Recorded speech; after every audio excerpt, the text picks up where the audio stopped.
Bienvenue dans cette analyse. On est le 22 décembre 2025. L'air est électrique.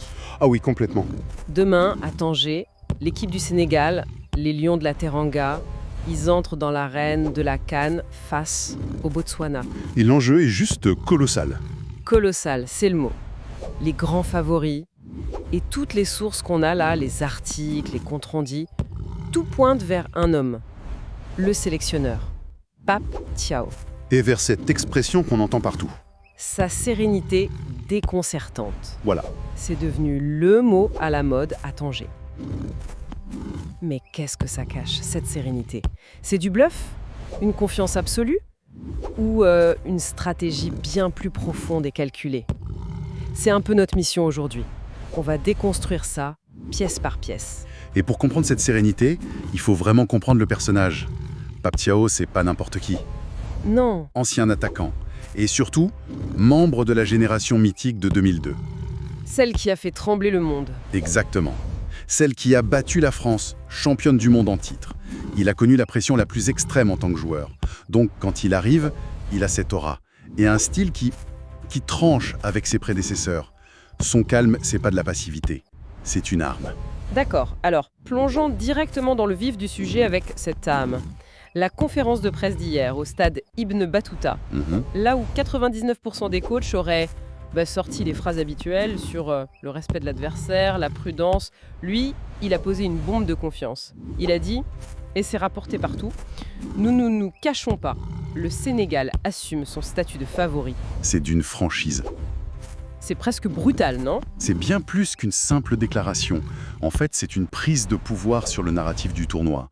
Avant même le premier coup de sifflet, il a déjà gagné une bataille, la bataille de l'esprit. C'est-à-dire? En faisant ça, il redéfinit la pression. C'est plus quelque chose que son équipe subit. C'est quelque chose qu'il impose aux autres. Il dit à tout le monde, voilà la montagne à gravir. Et nous, on est au sommet. Venez nous chercher. Et il prend tout sur lui? Tout. La pression médiatique, l'attente des supporters, il transforme tout ça en un bouclier pour ses joueurs. Eux, ils n'ont plus qu'à se concentrer sur le jeu. C'est fou, parce que c'est une stratégie à double tranchant, ça. S'ils gagnent, on parlera d'audace, de maîtrise. Mais s'ils font un faux pas contre le Botswana, Ah là, cette confiance, elle se transforme direct en arrogance dans tous les journaux. C'est un pari énorme. c'est un pari, mais c'est un pari calculé. Et il n'est pas seul.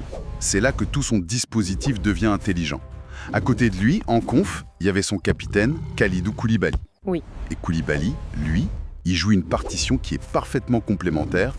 Il ancre cette ambition dans la réalité du terrain. Il a rappelé que le Botswana a éliminé le Cap-Vert, une équipe qui était à la Coupe du Monde. Exactement. En gros, il dit « Le coach a raison sur notre ambition, mais attention, la marche de demain est haute. Donc ce n'est pas une contradiction, c'est un jeu de rôle. C'est une répartition des tâches mentales. Thiaw, c'est le général qui fixe l'objectif final, la victoire.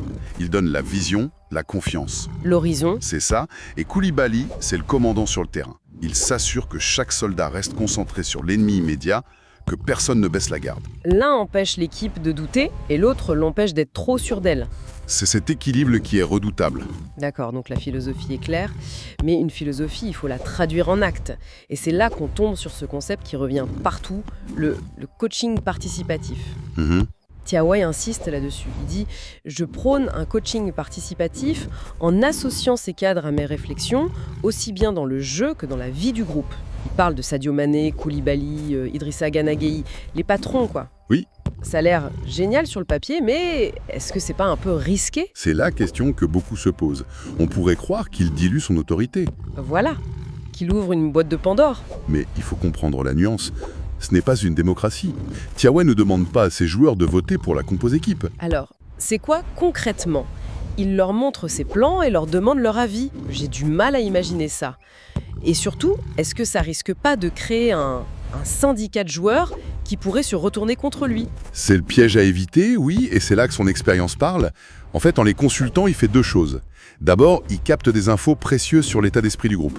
D'accord. Et deuxièmement, et c'est le plus important, il les transforme en ambassadeurs de sa décision finale. Ah, je vois. Quand il annonce un choix tactique, ce n'est plus la décision du coach, c'est une décision qui a été co-construite.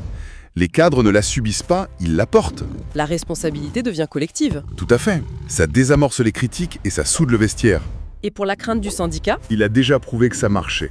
Faut pas oublier qu'il a gagné le championnat d'Afrique des Nations, le CHAN, en 2022 avec les joueurs locaux. C'est vrai. C'était une pression immense. Et il a appliqué exactement la même méthode. Ce qu'on voit aujourd'hui, c'est pas une improvisation, c'est le déploiement de sa méthode à plus grande échelle. C'est testé et approuvé donc. Voyons comment ça s'applique dans les choix de joueurs, parce que c'est là que ça devient concret. Il y a eu ce cas qui a fait parler, le remplacement du défenseur Ilaï Camara blessé. Oui. Non pas par un autre défenseur, mais par un milieu, Mamadou Lamine Camara. Sur le papier, ça n'a ni tout ni ça. Ça n'a aucun sens. Sur le papier, non. Mais le foot, ça se joue pas sur le papier. C'est une décision qui révèle sa vision à long terme. Quand on lui pose la question, sa réponse est d'une clarté totale. Il dit que son but, c'est d'équilibrer le milieu de terrain. D'accord. Mais il se crée un trou en défense, non? Pas vraiment. Il explique qu'il n'est pas inquiet pour le poste de défenseur droit parce qu'il a des joueurs polyvalents comme Crépin Diatta ou Antoine Mendy. Ce sont des couteaux suisses. Ils peuvent couvrir ce poste. Donc il sacrifie un spécialiste pour un généraliste. Mieux que ça. Il ne pense pas poste pour poste. Il pense équilibre global et option pour tout un tournoi. Développé. Pensez-y en cours de match. Si le Sénégal mène 1-0, ce milieu de terrain en plus, il devient un mur devant la défense. S'ils doivent marquer, il offre une rampe de lancement de plus. Ce n'est pas un simple remplacement, c'est l'achat d'une option tactique pour plus tard. Il prépare pas que le Botswana, il prépare la finale. C'est une vision d'échec en fait. Et cette vision du groupe, on la retrouve aussi dans la gestion humaine. L'autre forfait, c'est l'attaquant Tassane Dio. Oui, la réaction du groupe a été très forte. Et Koulibaly a eu ce geste, rapporté par la presse, de promettre publiquement que s'ils vont en finale, 2 points. ils inviteront Diao pour qu'il soit avec eux. Exactement. Ça peut paraître anecdotique, mais l'impact doit être énorme. C'est tout sauf anecdotique. C'est un acte de culture d'entreprise, si on veut. Le message envoyé est surpuissant. Il dit à chaque joueur, titulaire, remplaçant, blessé, tu fais partie de la famille. Ta contribution compte, même si tu n'es pas sur le terrain. Ça doit créer un sentiment d'appartenance incroyable. Indestructible. Dans les moments difficiles, quand la fatigue et la tension montent, c'est ce genre de lien qui fait la différence entre une équipe qui craque et une qui se surpasse. Et pour couronner le tout, le contexte matériel aide. Ils ont cet avantage énorme d'être basés à Tanger pour toute la phase de groupe. C'est un luxe, pas de voyage usant, pas de changement d'hôtel. Ils sont installés dans leur forteresse, le stade Ibn Battuta.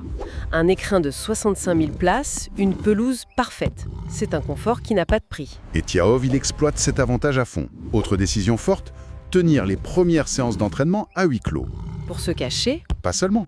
Ce n'est pas de la paranoïa, c'est la création d'une bulle. Le premier objectif est évident, la discrétion tactique. Pas question de donner des indices. logique. Mais les 2 autres raisons sont plus profondes. Le deuxième objectif, c'est la cohésion. Loin des caméras, des sollicitations, le groupe se concentre sur l'essentiel, lui-même. Et le troisième, La concentration. Le premier match d'une grande compétition, c'est toujours le plus piégeux nerveusement. En s'isolant, il s'assure que ses joueurs arrivent avec une concentration maximale. Chaque détail est optimisé. l'optimisation va même jusqu'au staff qui a été musclé, comme le disent les articles. Nouveau préparateur physique, Benjamin Gaille, des masseurs en plus. Bah oui, et ça c'est pas un détail, c'est un facteur clé de succès. La CAN, c'est un marathon. Pas un sprint. C'est ça. Les matchs s'enchaînent, il fait chaud. La différence, elle se joue souvent sur la fraîcheur physique en fin de compétition. Renforcer le staff de récupération, c'est se donner les moyens de tenir jusqu'au bout. C'est la recherche de ce 1% de performance en plus. Si on rassemble toutes les pièces du puzzle, l'image qui se dégage est celle d'une maîtrise impressionnante. Cette fameuse sérénité de Pape Thiaw, ce n'est donc pas un simple état d'esprit. Non, pas du tout. C'est la partie visible d'un iceberg qui a été méticuleusement construit. Stratégie mentale, management, planification logistique. Exactement. Sa sérénité, ce n'est pas une façade, c'est le résultat. C'est la conséquence d'une préparation qui a pensé à tout. Il a bâti une machine qui semble armée pour tout gérer. Une machine qui va faire face à son premier test de résistance demain. Voilà, le match contre le Botswana nous dira si elle est aussi solide en pratique qu'en théorie. Et pour finir, il y a une question plus large qui émerge de tout ça. On voit bien que la liste de Thiaw, c'est un équilibre délicat. Très délicat. D'un côté, une génération dorée, les Mané, Koulibaly, Gueye, pour qui c'est peut-être la dernière chance de gagner une deuxième CAN. Et de l'autre, une jeunesse très talentueuse qui arrive et qui pousse derrière. Ce qui soulève une dernière interrogation, peut-être la plus importante. Je vois où vous voulez en venir. Au-delà de l'objectif de gagner cette compétition, la méthode de coaching participatif de Pape Thiaw, est-ce qu'elle n'est pas en train de construire quelque chose de bien plus durable ? En associant les anciens et les jeunes dans la réflexion, en créant cette culture de responsabilité, n'est-il pas en train de préparer une transition en douceur entre les générations pour éviter la rupture brutale que tant de sélections connaissent après le départ de leur légende ?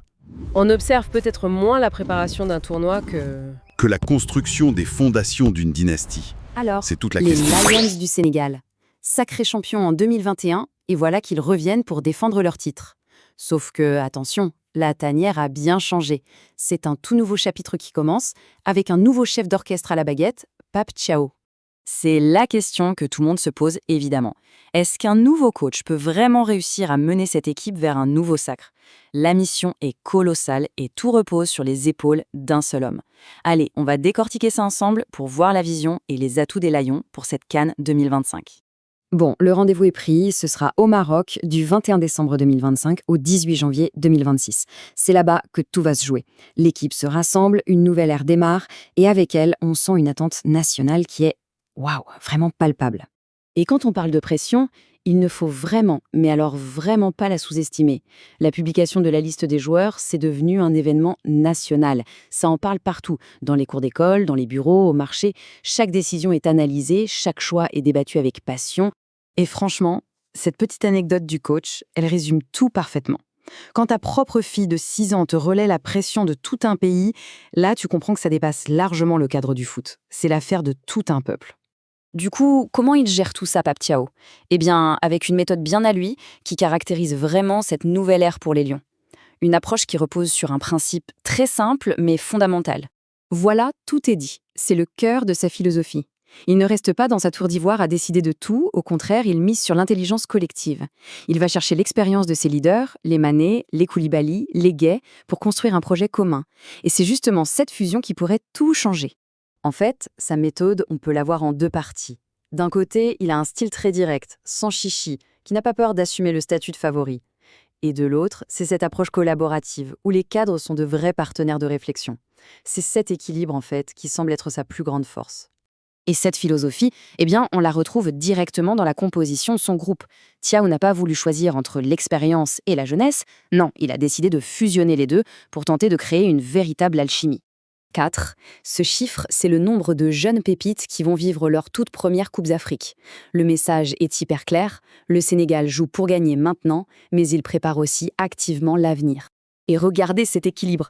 D'un côté, on a les monuments, les patrons comme Sadio Mané ou Kalidou Koulibaly, qui s'apprêtent à jouer leur 5e CAN. Et de l'autre, des jeunes loups qui ont faim, comme d'Ibrahim Baye, qui a seulement 17 ans. C'est ce mix entre la sérénité des anciens et l'insouciance des jeunes qui peut faire des étincelles. Mais attention, la stratégie, ce n'est pas que ce qui se passe sur le terrain. Il y a aussi toute la logistique. Et sur ce point, le Sénégal a fait un choix très malin qui pourrait lui donner un sacré avantage. L'idée, elle est simple mais brillante. La stabilité.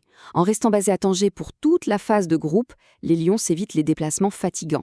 Concrètement, ça veut dire quoi ?